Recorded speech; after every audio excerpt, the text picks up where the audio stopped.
श्री व्यास जी के अवतार की कथा।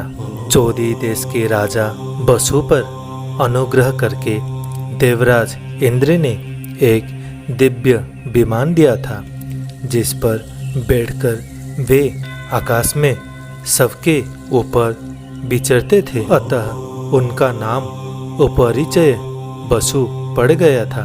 एक बार राजा उपरिचर वसु अपनी पत्नी, जिसने पुत्र उत्पत्ति की कामना से उचित समय पर समागम की प्रार्थना की थी, उससे छोड़कर मृग या के लिए वन में चले गए। वन में ऋतुराज बसंत की अद्भुत शोभा देखकर राजा को कामोदीपन हुआ, जिससे उनका वीर्य खलित हो गया।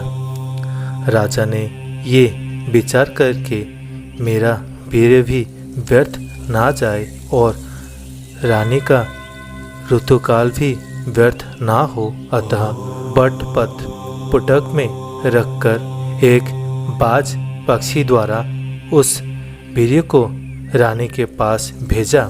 संयोगवश मार्ग में एक दूसरे बाज से संघर्ष हो जाने के कारण वो वीर्य यमुना नदी में गिर गया, जिससे ब्रह्मा जी के शाप से मछली रूप धारिणी अद्रिका नाम की अप्सरा पी गई। और कालांत में जब मत्स्यजीवी मल्लाह के जाल में वो मछली फंसी और मछुआरों ने उसके पेट को चीरा, तो उसमें अत्यंत सुंदर एक पुत्र और एक कन्या रत्न को पाया। मछुआरों ने उन दोनों संतानों को राजा उपरिचर वसु को निवेदन किया।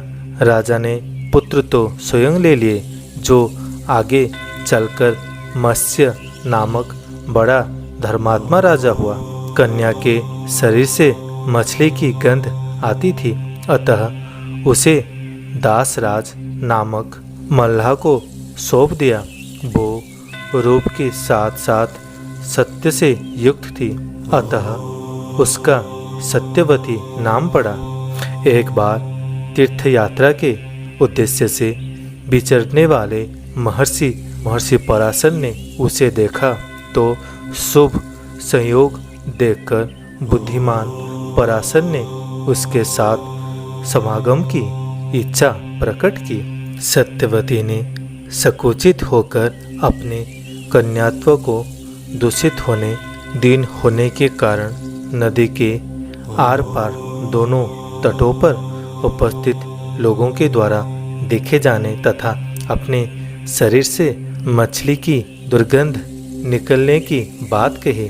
समर्थ ऋषि ने तीनों कठिनाइयां तत्काल दूर कर दी।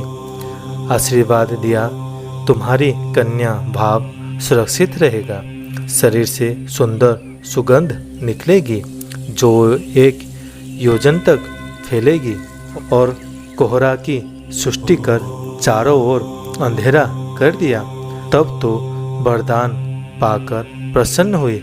सत्यवती ने उन अद्भुत कर्मा महर्षि पराशर के साथ संगम किया और तत्काल ही एक शिशु को जन्म दिया। यही शिशु पराशर जी से उत्पन्न होने से परास, यमुना जी के द्वीप में उत्पन्न होने से द्वीपाय, वेदों का व्यास करने से वेदव्यास नाम से विख्यात हुआ। उन्होंने माता से कहा, आवश्यकता पड़ने पर तुम मेरा स्मरण करना, मैं अवश्य दर्शन दूंगा। इतना कहकर माता की आज्ञा ली। व्यास जी ने तपस्या में मन लगाया। श्री व्यास जी ने देखा कि प्रत्येक युग में धर्म का एक एक पद लुप्त होता जा रहा है। मनुष्यों की शक्ति और आयु क्षीण हो चली है। ये सब देख सुनकर उन्होंने वेद और ब्राह्मणों पर अनुग्रहण करने की इच्छा से वेदों का विस्तार किया। वेद में सबका अधिकार ना होने से सर्व साधारण को वेद तात्पर्य सुलभ करने की दृष्टि से अपने पांचवें वेद तुल्य महाभारत की रचना की। फिर वेद का अर्थ स्पष्ट करने के लिए ही महापुराणों का रचना की।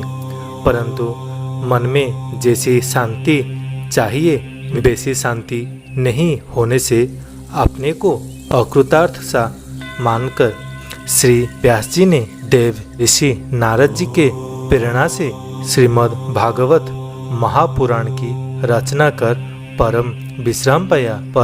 परम हंसाचार्य श्री सुखदेव जी आपके पुत्र हैं।